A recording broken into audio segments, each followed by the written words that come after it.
Hello hi, क्या हाल चाल। AP का और एक बेहतरीन सवाल लेकर मैं आपके सामने आया हूँ आज। ये देखो, सवाल ना बहुत इजी है, बस आपको एक चीज पता होना चाहिए। वो कौन सी है मैं भी जस्ट बताता हूँ, ठीक है। पहले हम क्वेश्चन को रीड करेंगे। जब भी आप क्वेश्चन को रीड करो, एकदम धीरे धीरे धीरे धीरे पढ़ो, ठीक है। क्वेश्चन दो क्या लिखा है। फाइंड द ट्वेल्थ, 12वां। Find the twelfth, 24th।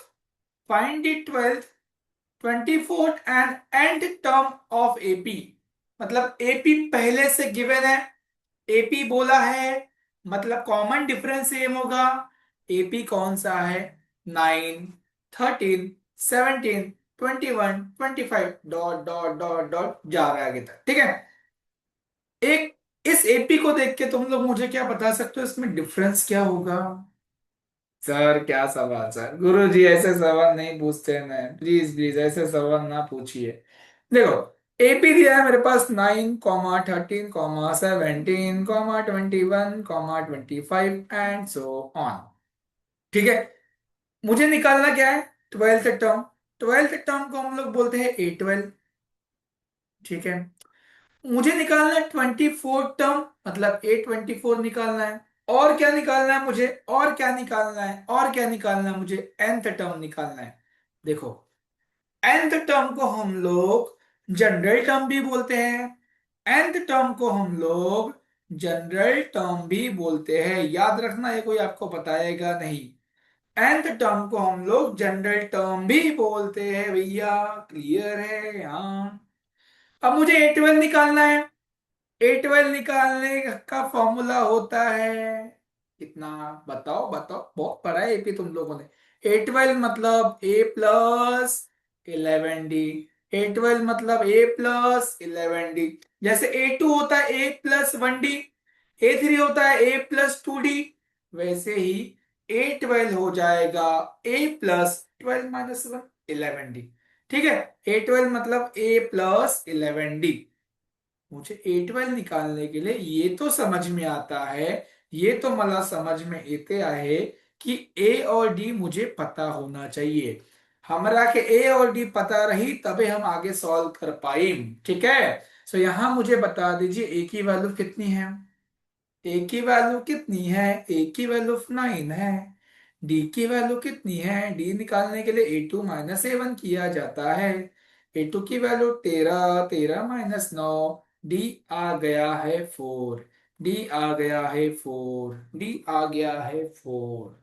ठीक है। अब निकाल सकता मैं। क्या निकालना है मुझे? A12। सो A12 निकालने के लिए मैं क्या लिखूंगा? क्या लिखूंगा? A12 is equal to A+11D। ठीक है। A12 is equal to A+11D। किसी ने पूछा कैसे आया, उसको बोलना इधर आ, चल चल चल आ इधर बोलना। an is equal to A+n - 1 into D. इस फॉर्मूले से हमारा A+11D आया हुआ है। कैसे कैसे कैसे सर बताओ। n कितना है मेरे पास? 12। So A12 is equal to A+12 - 1 into D. देखो कितना आएगा, 12 - 1, 11D। देखा, मैंने आपको डायरेक्टली बोल दिया, ये लिख लो सीधा। है ना? कहाँ जाते फार्मूले में, अरे गुरु जी इजी इजी करेंगे ना, हम इजी इजी करेंगे तभी तो अच्छे अच्छे मार्क्स मिलेंगे। पहले ही मार्क्स से फट्टी है हमारी, है ना। इसीलिए इजी इजी पढ़ो, धीरे धीरे पढ़ो, कंसेप्ट को क्लियर करो। A12 मतलब A+11D। A99 मतलब A+98D। A1000 मतलब A+999D। ठीक है, बस डायरेक्ट लिख दो, कुछ नहीं, मार्क्स मिलते हैं आप लोग को। A12 is equal to A+11D। ए की वैल्यू 9 है, 11। डी उसको चिपक कर मतलब मल्टीप्लाई कर रहा है। सो डी की वैल्यू 4, मल्टीप्लाई में लिख दिया मैंने। 9 + 11 4 = 44। जल्दी बता, देख ये मत बोलना 9 + 44 नहीं आता है, 9 + 44 नहीं आता है, ऐसा मत बोलना। 9 + 44, 9 + 44, जल्दी बता। 44 + 6 50 + 3 53। 9 + 44 हो जाएगा 53। मतलब 12वां टर्म होगा मेरा 53 इस एपी का। ठीक है, इस एपी का। आगे बढ़ते हैं, क्या निकालना है और? मुझे निकालना है A24। अब तू ही बता A24 क्या होगा, जल्दी से बता A24 क्या होगा। मैंने A12 लिखा, A+11D। A24 तू बता बेटा, A24 क्या होगा? A24 हो जाएगा A+23D। हाँ हाँ हाँ हाँ हाँ हाँ। ए की वैल्यू 9 है, डी की वैल्यू 4 है।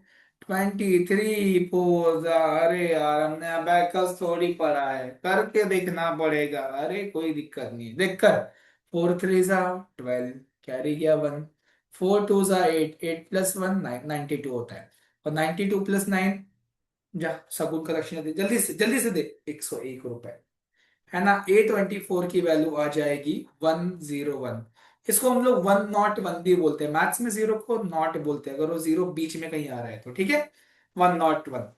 ठीक है, इतना निकाल लिया। क्लियर है, क्लियर है, क्लियर है। हाँ हाँ हाँ हाँ। an निकालना है अभी, जनरल टर्म बोला है ना, an भी निकालना है। nth टर्म, nth टर्म भी बोला है, nth टर्म को हम लोग an बोलते हैं, ठीक है।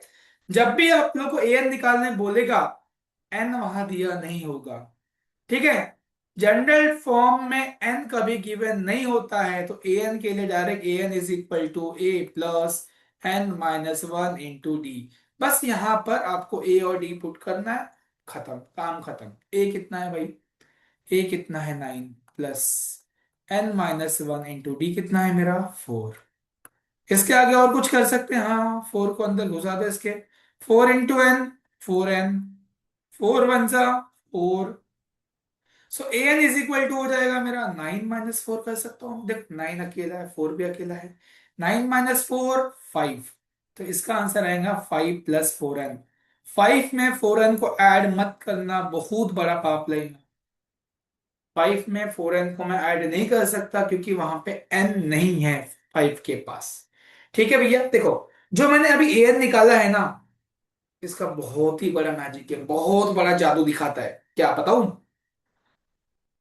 इस एन में अगर मैं इस एन में अगर मैं डायरेक्टली एन की जगह पे 12 पुट करता हूं, देखो नहीं समझेगा छोड़ देना, ठीक है। ये मैं बहुत ऊपर की बात बता रहा हूं जो आपको कोई बताएगा भी नहीं।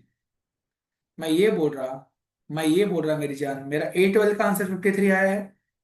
मैंने ये तामझाम किया। अगर मैं ये ना करूं, यहां से भी मेरा आंसर 53 आएगा। हे गुरु जी, नहीं समझ रहा, कंफ्यूज मत करो। अरे भाई बता तो दूं, मेरा काम है बताना तुझे, मैथ सिखाऊंगा ऐसा कि कोई नहीं सिखाएगा मेरे जैसा, ठीक है। एन की वैल्यू मैं 12 पुट करता हूं, तो एन की वैल्यू 12 पुट किया। तो 5 + 4 × 12 पता। 4 × 12 कितना होता है? 12 4 = 48, और 48 + 5 53। देखा जादू, देखा। एन को अगर मैंने सिंप्लीफाई किया यहां पर, तो मैं यहां पे एन की जगह पे कुछ भी पुट करूं, मेरा आंसर सेम आएगा, ठीक है। ये खासियत है इस जनरल टर्म की, ये खासियत है इस एन की, और ये खासियत है तुम्हारी जो तुम लोग एपी पढ़ रहे हो, ठीक है। Love you all, thank you so much आपने इस वीडियो को देखा। ऐसे ही आप लोग प्यार दिखाओ यार। Love you guys, bye bye, take care.